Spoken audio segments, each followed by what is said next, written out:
Palavra de Deus. Mais uma vez quero saudar você com a paz do nosso Senhor Jesus Cristo, aquela paz que excede todo entendimento, aquela paz que é maravilhosa. O que seria de nós sem a paz do Senhor? Essa semana tive o privilégio de ir lá visitar o irmão Paulo. É sempre um privilégio na sua casa. É sempre um privilégio poder pegar a estradinha que vocês pegam tantas vezes, uma vez por mês, uma vez a cada 2 meses, ir lá. E aí nós tivemos um tempo lá gostoso, em que a gente pôde estar olhando a obra, ficando bonito. Tirei uma foto com o irmão Paulo lá, tirei uma foto profética, né, irmão? Oramos de joelho no meio da igreja. Foi gostoso, foi gostoso. Tá? Quando você tiver disponibilidade, fala, irmão Paulo, eu quero ir visitar lá. Você pode me dar orientação. Eles vão te receber com amor, com carinho. Jane e Paulo sempre com um sorriso no rosto, sempre aptos a receber as pessoas. Faça isso em nome de Jesus. Estamos tratando, no dia de hoje, os últimos versículos do Evangelho de João, capítulo 9. O Evangelho de João, capítulo 9, ao qual nós percorremos aproximadamente 2 meses. Foi rápido, mas eu fui extremamente abençoado. Nesse tempo em que nós vimos um cego que era cego e deixou de ser cego e passou a ver mais do que aqueles que viam. Eu me alegrei com esse tempo. Foi um tempo gostoso, entendeu? Eu espero que o Senhor nos abençoe no Evangelho de João capítulo 10, também com muitos ensinamentos. E nosso último encontro, estivemos meditando sobre o tema ouvindo a Deus. Deus, Ele nos deu uma boca e 2 ouvidos. Por que será que Deus não nos deu 2 bocas? Porque hoje a gente pode pensar numa aberração, né? Mas se todo mundo tivesse 2 bocas, como é que... Não ia ser isso, é uma coisa normal. Mas Deus, na sua sabedoria, Ele nos dá 2 ouvidos e uma boca. Recebemos desde o nascimento o ensinamento da importância do ouvir. Nós temos que aprender a ouvir as pessoas. Eu tenho dificuldade, não é, Helene? Que dificuldade? Helene começa a falar e eu... Pastor, hoje a gente já está num encaixe legal, então ela fala, pastor, você me cortou, posso falar? Aí eu peço perdão para ela e ela retoma, tá? É assim, estou aprendendo. O mundo, ao contrário, conforme o irmão Paulo falou na abertura, ele nos massacra com a informação dele. E a informação dele é: fale, se expresse, seja ouvido. E a palavra de Deus fala: cala a sua boca e me ouve. Algo interessante que apareceu no Monte da Transfiguração, em que está lá Pedrão, aquela figura interessante. E aí, naquele momento em que Jesus Cristo se transfigura, aparece a figura de Moisés, aparece a figura de Elias. São figuras apocalípticas, estão falando uma referência lá de Apocalipse, as 2 testemunhas, é o que os teólogos defendem. E aí Pedrão, sem saber o que falar, em vez de ele só ouvir o que estava acontecendo, ele fala assim, deve ter sido no mínimo engraçado. Jesus, vamos fazer uma tenda para você, uma tenda para Moisés, uma tenda para Elias, está tão bom aqui, vamos fazer isso. Interessante que ninguém repara que ele não falou em tenda para ele, mas ele falou em tenda para os outros. Mas não era momento de Pedro falar, era momento dele ficar quietinho. Nós temos dificuldade de nos calarmos e escutarmos. Quando Maria e Marta receberam Jesus em sua casa, a única coisa que Marta não fez foi ouvir. E quando ela vê a irmã dela sentada aos pés de Jesus, ouvindo os seus ensinamentos, ela fica bravinha, nervosa. E aí Jesus Cristo fala, ô Marta, mais importante que isso aí que você está fazendo é me ouvir. Ela decidiu isso, não vai ser tirado dela. Nós temos que aprender a ouvir. Quantas lições nós deixamos de aprender apenas por não calar as nossas vozes, e uma outra voz difícil de se calar na nossa mente. A prática da solitude. Pastor, o que é isso? Solitude é silêncio. A prática de nós ficarmos na presença de Deus sem falarmos nada, sem deixarmos a nossa mente ficar... É difícil. Talvez seja mais fácil você ficar sem se alimentar um dia do que você ficar 1 hora, 2 horas sem pensar nada ou esperar apenas ficar na presença de Deus, em Deus, numa presença de contemplação. Nós perdemos isso na nossa igreja contemporânea, em você ficar em silêncio. Em silêncio. Algo que, por exemplo, os namorados, estou vendo o casalzinho lá na igreja, diz, algo que os namorados eles faziam antigamente, em que havia aquele flerte de você olhar, entendeu? Todo um caminhar até você pegar na mão, tudo algo que era especial, algo que hoje a juventude ela se perdeu. Nós perdemos esse tipo de coisa com o Senhor, e nós temos que retomar. O versículo que ficou da semana passada foi João 9,35, que diz: ouvindo Jesus que o tinham expulsado, veio então encontrar-se com ele e lhe disse: crês tu no Filho do Homem? O cego ouviu uma simples pergunta: crês tu no Filho do Homem?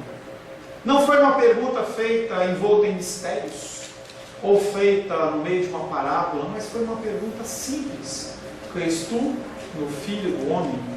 Ao ouvir essa pergunta, ele teve a sua vida mudada, pois estabeleceu um contato com o Salvador. Ele não tinha contato com Jesus. Naquele momento, ele estabeleceu um elo de ligação com Jesus. Nós somos abençoados com perguntas como essa todos os dias. Nós somos, eu sou e você é. Essas perguntas elas aparecem na nossa vida realmente para a gente trazer uma reflexão. Onde nós estamos? O que nós estamos fazendo? Nesta noite, mais uma oportunidade nos será apresentada. Por que para você também, pastor? Porque a primeira pessoa a ouvir o que eu falo sou eu. E eu tenho muito a aprender, não com o que eu falo, mas com o que o Espírito Santo transmite. Você vai ouvir Deus, ou melhor, nós vamos ouvir Deus, ou nós vamos nos fixar nos problemas que são reais. Você tem problemas reais, alguns de enfermidade, outros emocionais, outros financeiros, outros tudo junto.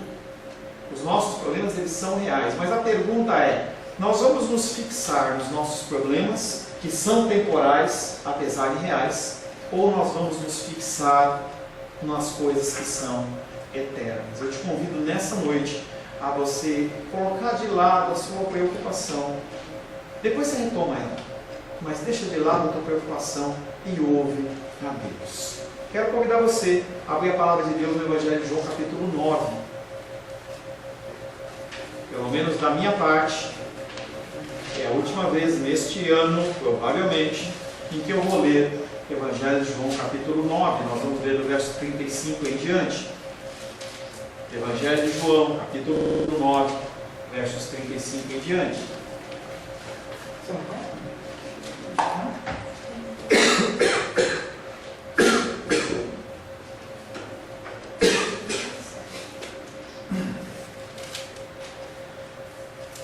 A palavra de Deus hoje tem como título: não seja sábio aos seus próprios olhos.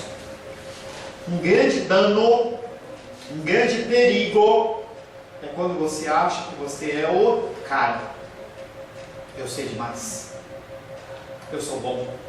O diabo me toca. As coisas do mal não me atingem. Não seja sábio aos seus próprios olhos. Assim diz a palavra de Deus, Evangelho de João capítulo 9, versos 35 em diante.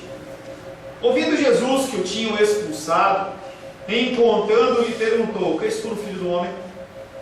E ele respondeu e disse: quem é, Senhor, para que eu nele creia? E Jesus lhe disse: já o tens visto, e é o que fala contigo. Então afirmou ele: creio, Senhor, e o adorou. Prosseguiu Jesus: eu vim a este mundo para o juízo, a fim de que os que não veem vejam, e os que veem se tornem cegos. Alguns dentre os fariseus que estavam perto dele perguntaram-lhe: acaso também nós somos cegos? Respondeu-lhe Jesus: se fosseis cegos, não teríeis pecado algum, mas porque agora dizeis nós vemos, subsiste em vós, subsiste o vosso pecado. Palavra do Senhor, amém? Amém. Senhor, mais uma vez nós lemos a tua palavra, fomos privilegiados nesses domingos, Pai, no estudo de João capítulo 9, e nós pedimos que o Senhor continue nos falando, que o Senhor nos dê o entendimento, o Senhor nos dê a sabedoria. Que o Senhor fale conosco. Não estamos aqui para ouvir palavras humanas, mas nós queremos ouvir o Teu Espírito Santo. Peço, Pai querido, sobre a minha vida, a Tua capacitação, que eu venha falar aquilo conforme a Tua vontade, aquilo que procede do Teu coração. E peço a Ti, Pai, em nome de Jesus, que sobre a minha vida, sobre os meus irmãos e irmãs, sobre as pessoas que ouvirão pela internet, que o Teu Espírito de entendimento extraia para nós ensinamentos que nos venham, Pai querido, a nos trazer mais perto de Ti. É o que te pedimos em nome de Jesus. Amém. Paz do Senhor, Helena. Helena cortou. O primeiro versículo que nós vamos meditar está em João capítulo 9, verso 39. Prosseguiu Jesus: eu vim a este mundo para juízo, a fim de que os que não veem, vejam, e os que veem se tornem cegos. Eu vim a este mundo para juízo. Muitas pessoas têm a figura de Deus, a figura de Jesus Cristo como um carrasco. Eu pequei. Agora Jesus Cristo ele vem com um porrete. Cadê a Laiane? Cadê a Glenda? Cadê a Diana? Cadê a Rosângela? Cadê? Será que Jesus Cristo está falando desse tipo de juízo? Entenda que, conforme eu falei na abertura, as pregações elas têm que ser centradas na palavra de Deus. E nós temos que entender que a palavra de Deus ela pode ser olhada dentro de duas vertentes, basicamente. Primeira, o que Deus quis falar com o povo naquela época. O nome disso chama-se exegese. Não importa o nome. Mas a primeira ótica é o que Deus falou com o povo no passado.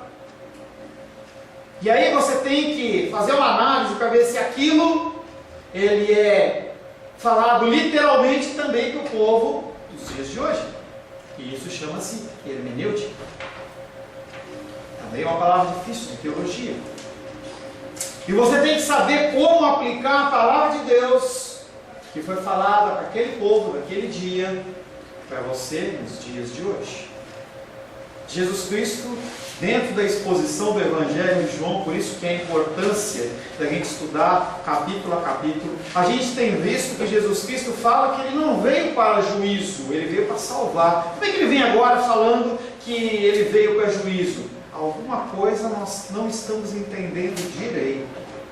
O termo juízo nessa passagem não pode ser entendido como significando apenas, simplesmente, a punição dos incrédulos e sobre aqueles que desprezam a Deus. Pois, no juízo de Deus, nesse juízo que João 9,39 está expondo, existe graça. Existe graça. Jesus Cristo está falando com as pessoas porque Ele está trazendo graça. É um favor imerecido. Ele não está trazendo apenas um juízo de destruição, mas Ele está derramando sobre as pessoas graça através de conhecimento. O objetivo dele é que as pessoas o vejam, entendam e sejam salvas.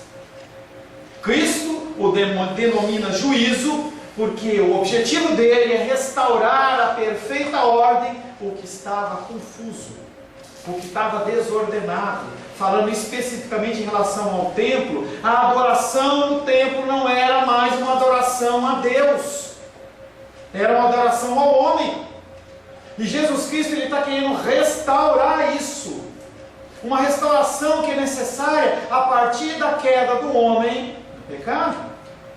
Gênesis capítulo 3, verso 6. Vendo a mulher que a árvore era boa para se comer, agradável aos olhos, e árvore desejável para dar entendimento, tomou-lhe do fruto e comeu, e deu também ao marido, e ele comeu. Nesse momento, o pecado entrou no mundo. As coisas que eram de uma forma perfeita, elas ficaram bagunçadas.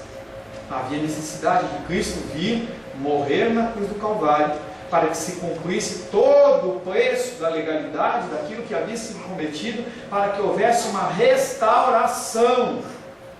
Restauração a partir da graça. Eu estou trabalhando num projeto muito interessante, que é uma tradução de um livro de um autor americano, e no que eu traduzi essa semana, apareceu uma história, não é algo bíblico, não é algo verídico, é uma história, algo que nasceu na cabeça da pessoa, da imaginação do autor, que é cristão, e ele fala como ele vê a história da corrupção de Lúcifer. E ele diz o seguinte, ele começa a exposição dele dizendo: olha, um dia no céu, como sempre ocorreu, um louvor maravilhoso, um louvor de parar o coração das pessoas. E o regente daquele louvor era Lúcifer. E aí Lúcifer, ele sabia o que ele tinha que fazer, ele estava cumprindo o papel dele. E aí, a ilustração daquele homem é que um anjo bateu no ombro de Lúcifer. Ele falou assim: Lúcifer, hoje você arrebentou. Foi demais.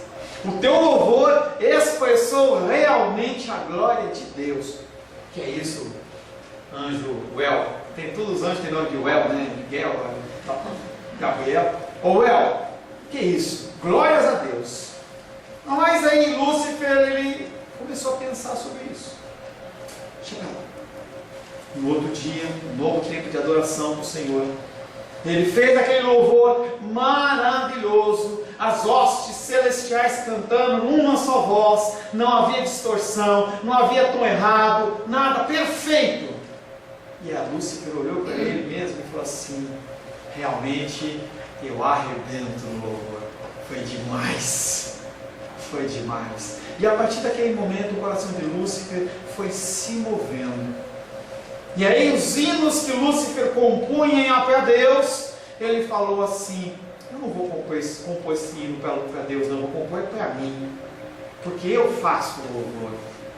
E aquilo começou a crescer no seu coração, e ele começou a chegar com a mesma ideia para os outros anjos, e os anjos maiores e menores, uns rejeitando, outros aceitando, e a resposta está na Bíblia dizendo que 1/3 dos anjos, não são 100, não são milhares, a Bíblia diz que são milhares de milhares, milhões de milhões. 1/3 desses anjos, eles foram enganados com promessas. Olha, você vai ter mais preeminência, eu vou deixar um dia você ficar na frente, e vai daqui, vai de lá. E aí Deus deu basta isso. É apenas uma ilustração do entrada do pecado no mundo. O pecado, ele entra no meu coração e no seu coração de uma maneira sutil, em especial quando você acha que você é sábio demais. Eu sou sábio demais. O que há de ser realizado é feito pelo maravilhoso propósito de Deus, mesmo que eu não entenda, mesmo que você não entenda. Acontecem coisas na nossa vida, e mais uma vez, me desculpa, Paulo, fazer referência novamente a você, mais uma vez a gente fala assim: por que Deus? Mas Ele sabe por quê. Ele sabe por quê. A manifestação de Deus é através do seu maravilhoso propósito, e contraria a opinião daqueles que se acham deuses, os homens. Os homens, eles se acham deuses, eles acham que eles controlam as suas vidas e que eles fazem o que querem, e eu decido, eu faço e aconteço. Há músicas aí que diz: deixa a vida levar, a vida leva eu faço meu destino, tal. Muitas músicas dão a respeito desta forma. O problema é que o homem não aceita Deus, não aceita a opinião de Deus.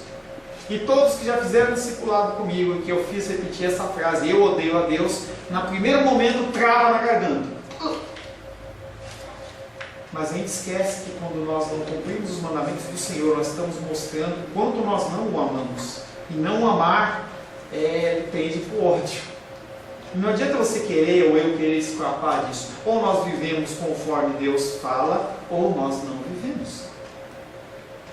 De toda forma, de todo jeito, nós queremos ser líderes. E nós somos líderes de um grupo de WhatsApp, nós somos líderes de um grupo do Facebook, e aí nós achamos que também somos líderes das nossas vidas e nós nos machucamos, porque nós não somos. Filipenses 3,18 diz: pois muitos andam entre nós, dos quais repetidas vezes eu vos dizia, e agora vos digo até chorando, que são inimigos da cruz de Cristo. No nosso meio, no nosso círculo de família, no nosso círculo de amizade, nas pessoas dentro da igreja, pessoas que não vivem conforme a palavra e são inimigos da cruz de Cristo.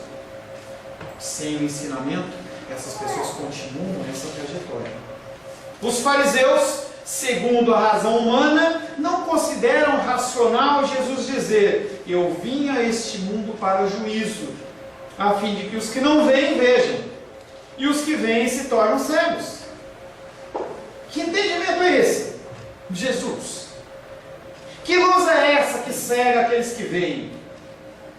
A gente ouve falar que se você olhar num dia como é que chama? De eclipse, para o sol sem uma proteção, aquilo te cega. Mas eu pessoalmente nunca vi ninguém cego, apesar que eclipses eles não acontecem com tanta frequência. Mas o que Jesus está falando é que essa luz cega. Essa luz cega aqueles que veem. Mas faz um fato inverso naqueles que não veem. Que luz é essa que dá vista aos cegos? Eu posso até entender uma luz que me cega, mas eu não consigo entender uma luz que dá a vista aos cegos. Do que Jesus está falando? Os fariseus que estavam ali naquele momento olham para Jesus: você está louco? O que você está falando? Esta é, pois, uma das ações de Deus pela qual Ele lança por terra o orgulho humano. Aqueles homens continuam querendo entender a palavra de Deus segundo seus conceitos humanos, e eles não entendem. E Jesus joga por terra todo o orgulho humano. Você achar que você sabe, se Ele te ama, Ele joga, te derruba do cavalo. É preciso entender que a cegueira que aqui é mencionada procede dos próprios homens, porque por sua própria natureza a luz de Cristo não tem como intuito cegar ninguém, e sim trazer vida. Mas como não há nada que os ímpios mais ansiosamente desejem do que eliminar a luz, eles ficam cegos. Essa cegueira se dá por um motivo: dureza de coração, algo que nós temos falado nos últimos domingos. Oséias capítulo 4, verso 6, um versículo que muitas pessoas recitam, mas poucos querem viver. Porque quando você aprende algo, você tem que mudar o seu comportamento. Quando você aprende um procedimento, é racional que você cresça, que é algo que nós estamos falando na escola dominical. Não adianta você frequentar a igreja 1, 2, 5, 10, 15, 20, 30 anos, segunda, terça, segunda, quinta, sexta, sábado, domingo, de manhã, de tarde, de noite, se você não aplica a palavra de Deus. Oséias capítulo 4, verso 6 diz: o meu povo, o povo de Israel naquela época, e aí para os nossos dias, o povo em 2018 no Brasil está sendo destruído. Ele não está falando dos índios, ele não está falando do povo do carnaval, da Macarena, do povo que seguiu lá, não é nada disso. Ele está falando do povo de Deus, aqueles que estão sentados na igreja como eu e você, pessoas que se dedicam ao estudo da palavra. Ele fala para mim e para você, nos dias de hoje: o meu povo está sendo destruído, porque lhe falta o conhecimento. Conhecimento. Porque quando você conhece, você tem que mudar. Enquanto você não conhece, você pode continuar meio que alheio, meio envolto nessa ideia que eu sou santo, eu sou lindão, sou maravilhoso, mas quando a coisa é apresentada, uma pessoa enferma: eu estou bem, pulo, faço polichinelo, faço exercício, estou bem. Vou no médico, o médico faz um exame para mim e fala assim: você está com diabetes. O que eu vou fazer com essa informação? Está amarrado. Não, eu tenho que cortar meu açúcar, eu tenho que mudar minha alimentação, eu tenho que fazer algo. Antes, eu não tinha essa obrigação. Agora eu tenho. Muitos homens não fazem o exame de próstata, porque eu sou machão, então eu não vou fazer. Enquanto eu não sei que eu tenho algum problema, eu continuo vivendo. O problema é que quando o câncer de próstata ele é detectado, se você não tem exames regulares, o que vai acontecer comigo e com você é destruição. o meu povo está sendo destruído por falta de conhecimento. E aí Oséias fala com os sacerdotes: porque tu, sacerdote, rejeitaste o conhecimento, também eu te rejeitarei, para que não sejas sacerdote diante de mim, visto que se esqueceste da lei do teu Deus, também eu me esquecerei dos teus filhos. A luz, ela incomoda. Experimenta fazer assim amanhã de manhã. Quando você acordar, se você tiver condição, vai tentar de olho fechado assim, vai perto da janela e abre de uma vez ela e abre o seu olho para você ver o que acontece. O incômodo. Não é ruim?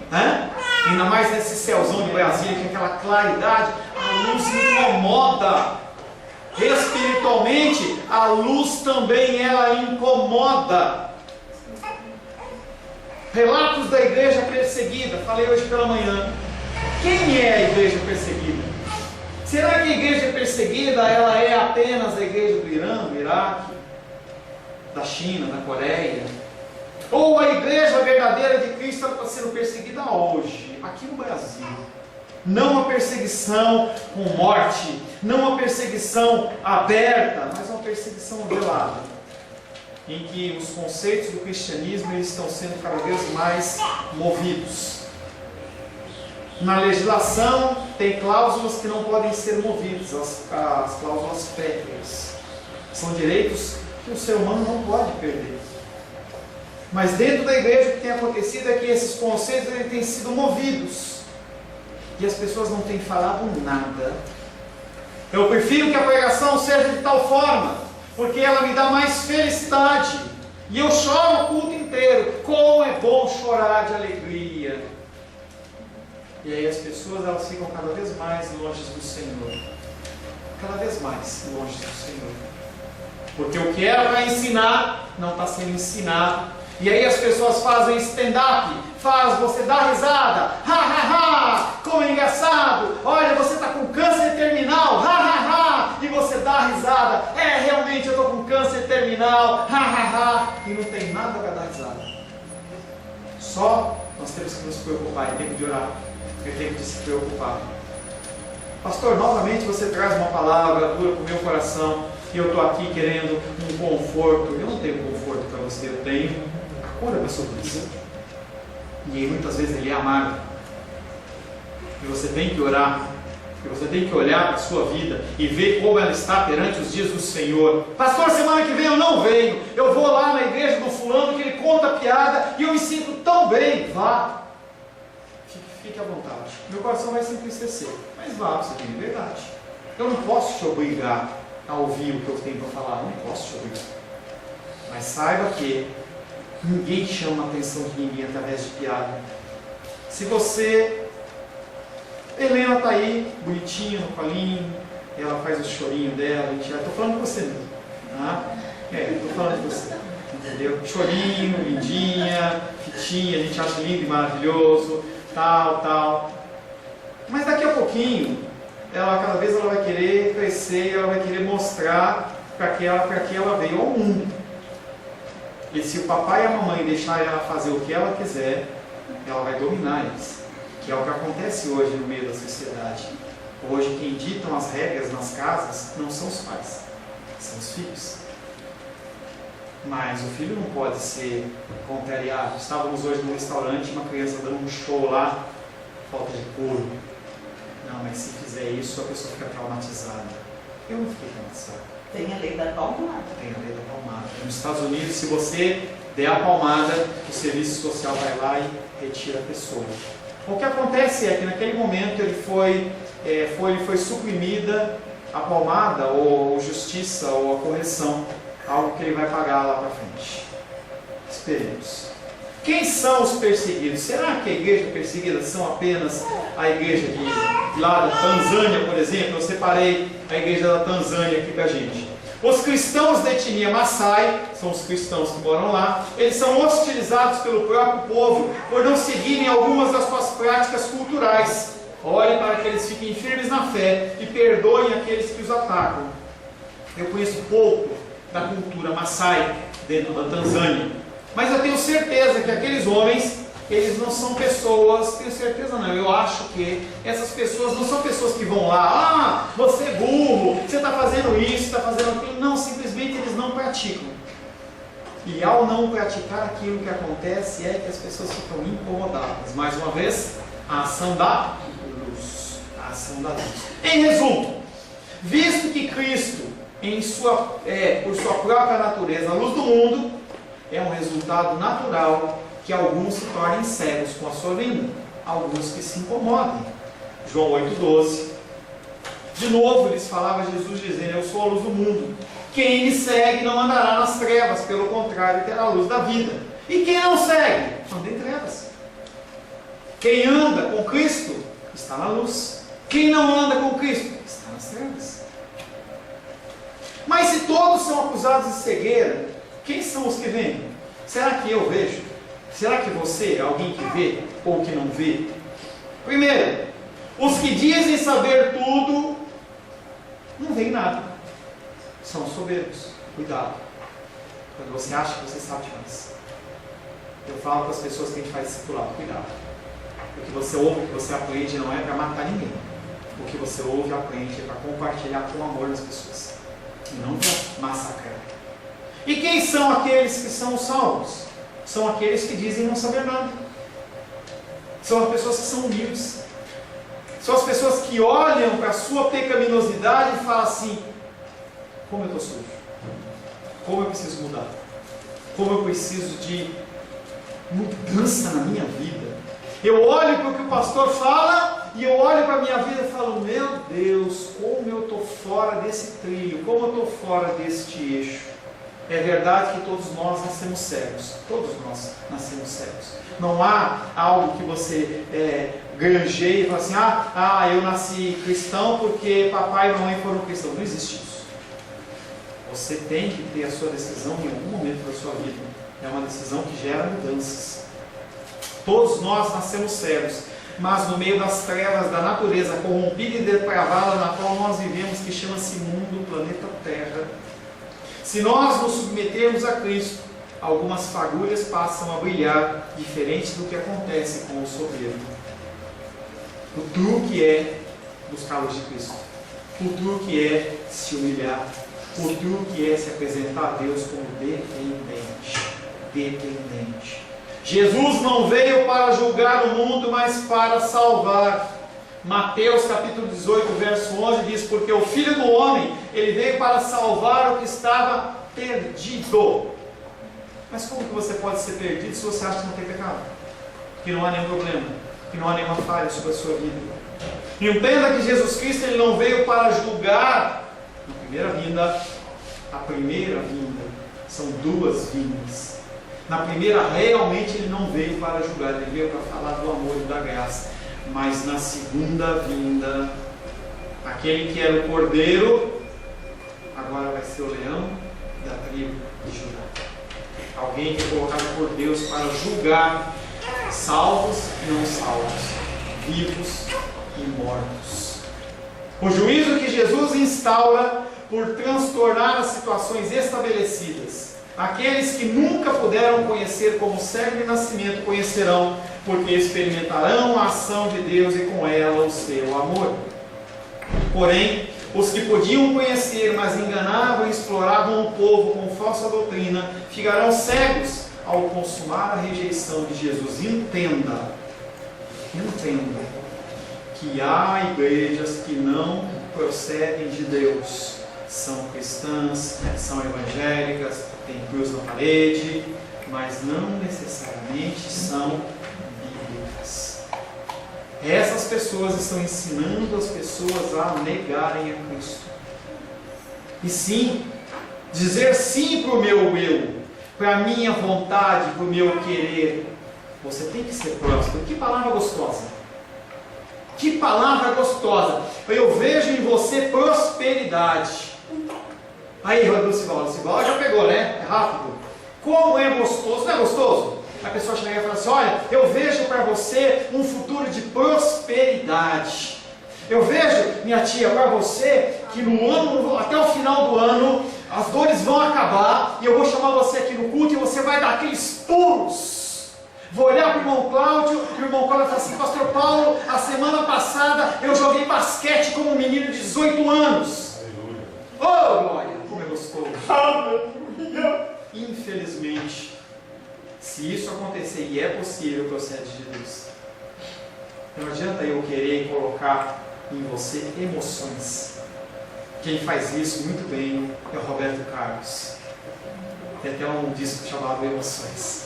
Se você quer emoções, compre o CD do Roberto Carlos e você vai se emocionar.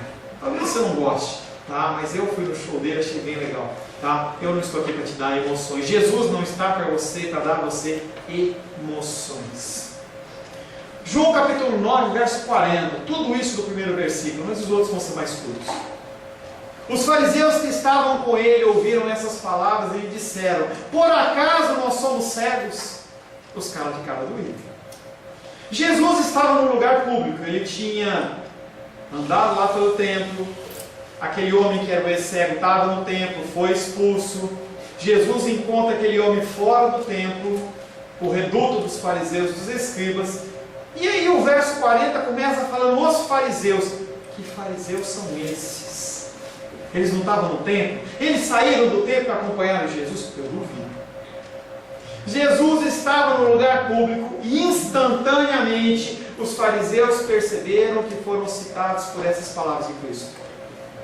Que fariseus eram esses?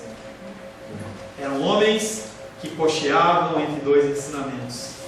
Viviam com um pé no templo e um pé seguindo a Cristo. Hoje tem muitos cristãos que fazem isso.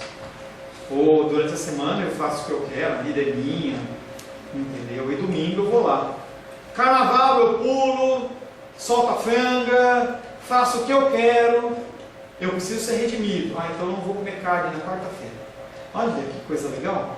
Tipo, mas as coisas assim, entendeu? Eu faço o que eu quero, eu chegava aqui e falava assim: olha, em nome de Pátria, em nome de Filho, Espírito Santo, você está absolvido, amém. Pronto, acabou, limpou. Agora já vou com outra batida. Que coisa boa, né? Não é assim não, hein? Não é assim que funciona. Não é assim que funciona. Tá? Aqueles fariseus, eles eram homens que viviam no templo, mas também seguiam Jesus. Talvez eles não fizessem parte daquela casta que julgaram Jesus. E eles seguiam Jesus. Mas eles não queriam mudança na vida deles. Esses homens se sujeitavam em ouvir a Cristo, mas sem qualquer proveito, pois ninguém é qualificado a ser discípulo de Cristo até que renuncie a si mesmo, e eles estavam muito longe desse padrão. Se você quer ser cristão, tome a sua cruz e siga Jesus. Não é tome o seu algodão doce, não é tome a sua cachaça, não é tome a coisa gostosa que você gosta aí, tome isso e o seu divertimento, o seu lazer e continua caminhando. Não, é negar a si mesmo. Negar a si mesmo. Para eles, seguir Jesus era apenas mais um procedimento. Mateus capítulo 3, verso 7, João Batista batizando, aparecem fariseus e saduceus, que era outra classe de judeus, e eles vão para ser batizados.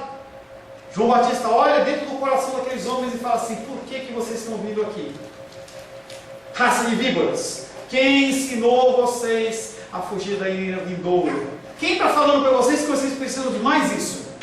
Olha, eu preciso ir no templo, eu preciso dar o meu dízimo, eu preciso fazer jejum, eu preciso fazer 3 orações, eu preciso usar uma roupa tal, eu preciso ter o dia do arrependimento, eu preciso fazer isso aqui. Agora eu também preciso me batizar. Aqueles homens de Mateus capítulo 3, verso 7, eram um grupo semelhante que aqueles que foram a Cristo e repreenderam Cristo. Nós somos cegos também, cristãos não praticantes.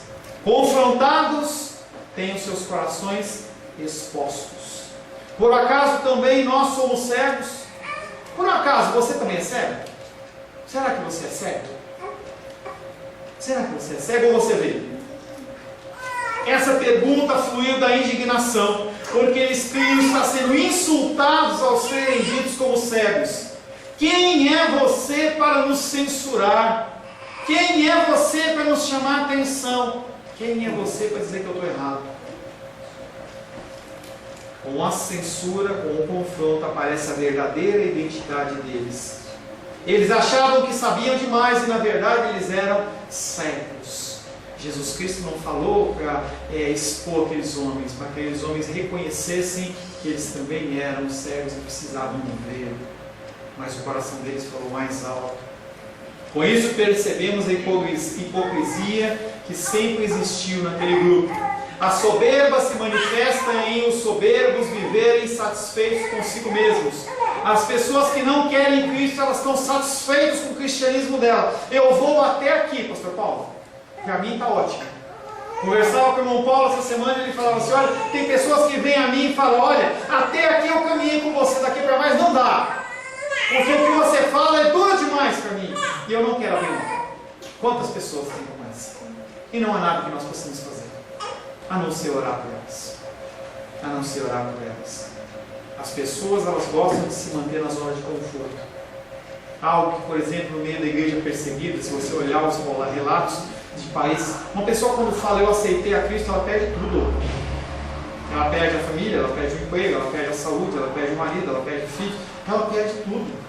Não é uma conversão superficial que você pode ir, voltar, voltar aí, voltar, voltar aí. Não, não.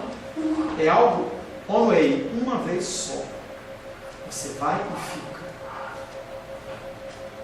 Quando somos confrontados pela luz, realmente mostramos quem somos.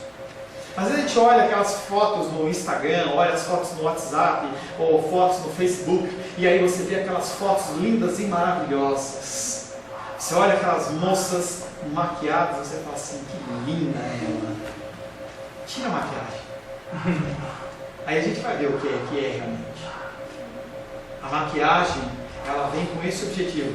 Eu acho lindo, entendeu? Fiquem lindas, não é esse o problema. Mas transpareçam o que está dentro do seu coração. Não seja algo apenas exterior. As pessoas, elas se pautam. Por que Facebook, por que Instagram, o Snapchat, todas essas coisas funcionam tanto? Porque as pessoas adoram se mostrar.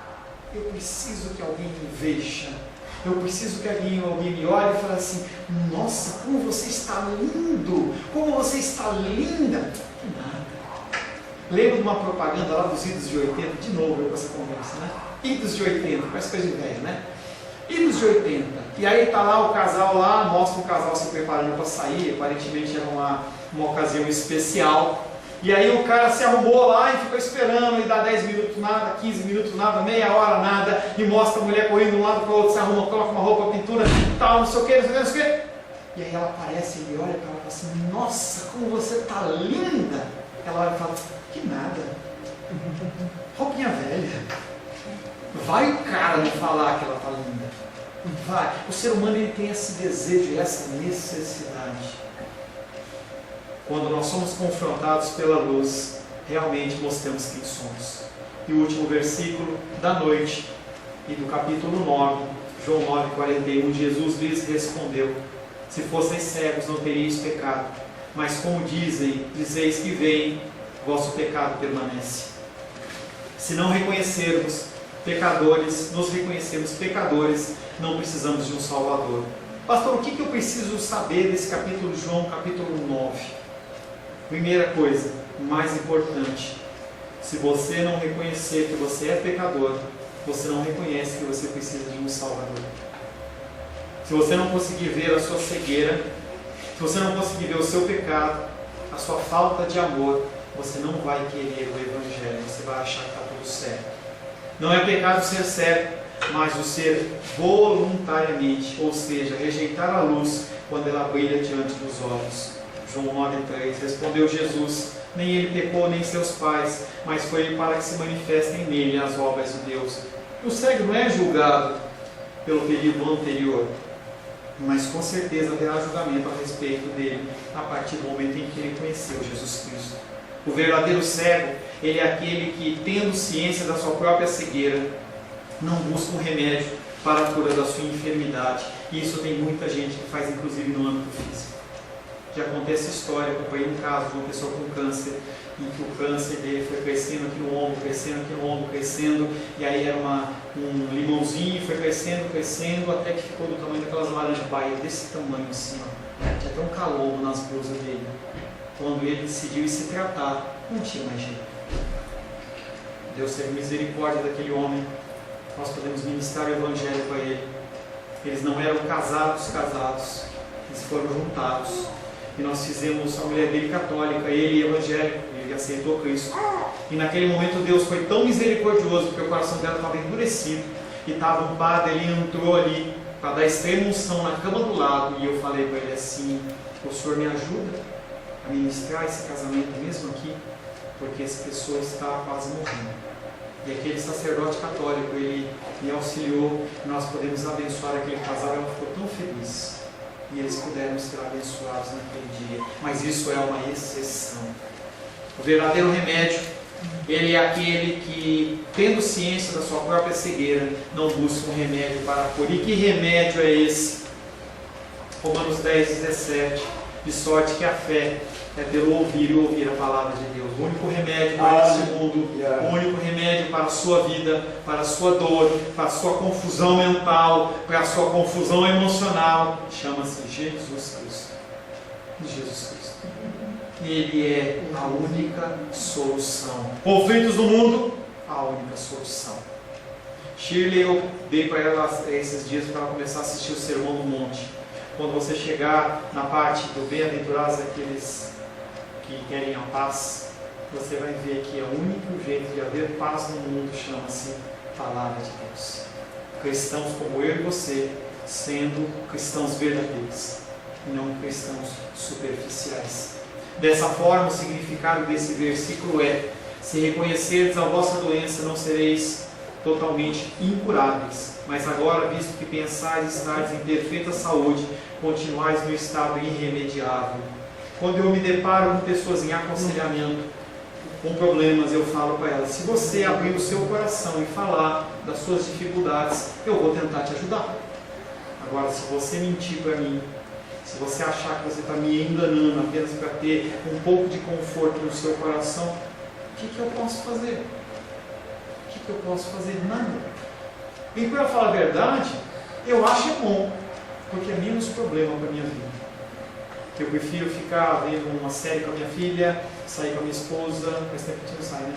Sair com a minha esposa, entendeu? Do que ficar atendendo pessoas, porque são só problemas, maiores, coisas, toda sorte ou espécie, e aí fica até o nervo do pescoço doendo, tanta tensão que fica no gabinete. Então, se você não quer contar o seu problema para mim, fica com ele. Se você vai no consultório médico e você não fala do seu problema com o médico não pode fazer absolutamente nada. O que Jesus está falando é: reconheça a sua necessidade. Reconheça o seu pecado. Provérbios 26:12 fala sobre aquela pessoa que acha que sabe demais ou que não tem nenhum problema. Tens visto um homem que é sábio aos seus próprios olhos? Maior esperança há no insensato do que nele, porque ele mesmo se firma apenas do que ele conhece. Regras e normas existem para serem seguidas. Nós vivemos num país, em uma legislação, numa cultura social em que há normas e regulamentos e nós temos que entender que nós temos que segui-lo. Mas quando nós passamos para o conceito espiritual, nós temos um pré-requisito que chama-se Palavra de Deus. A tua vida, ela tem que ser pautada pelas leis socioculturais, governamentais que nós vivemos na República Federativa do Brasil. Há todas formas de normas e regulamentos, mas o princípio maior chama-se Palavra de Deus. Todos nós somos cegos, mas Cristo, Ele é a nossa luz. A esperança para você é que Cristo é a sua luz. Ele é a brilhante estrela da manhã. Ele recebeu você de Deus e fala: de maneira nenhuma, todos aqueles que o Senhor me deste, eu lanço fora. Mesmo que você queira, Ele não deixa. Ele te protege, Ele te guarda, Ele te protege e Ele te guarda, porque Ele é a nossa luz. Feche seus olhos. Senhor Deus, agradecemos a Ti, Pai, pelo tempo em que nós estudamos João capítulo 9, em que o Senhor pode falar conosco ao nosso coração. Pedimos, Pai querido, que o Senhor possa trazer a revelação aos nossos corações de como anda a nossa saúde espiritual. Se nós estamos crescendo espiritualmente ou não. No que nós temos que mudar. Quais são os elementos que nós precisamos ativar para que nós possamos crescer em estatura e graça. Que nós não sejamos, Pai querido, cegos aos nossos próprios olhos. Que nós possamos, Pai querido, olhar para o Senhor. Nós possamos olhar para o Senhor como a nossa luz. Aquele que nos resgata da nossa cegueira. Que nós, Pai, não sejamos enganados pelo mundo, aceitando conceitos que não procedem da Tua Palavra. Que todos esses ensinamentos, Pai, de João 9, que nós aprendemos, possam ser gravados no nosso coração. Apenas aqueles que procedem, Pai. Entrego nas Tuas mãos essa ministração, Pai querido, pedindo a Ti, Pai, que durante todos esses encontros, tudo que eu possa ter falado que não procede de Ti, Pai, possa ser apagado da mente e do coração dos meus irmãos. Mas aquilo que realmente procede de Ti, Pai, possa gerar mudança e transformação. É o que te pedimos em nome de Jesus. Amém. Amém. Glórias ao Senhor.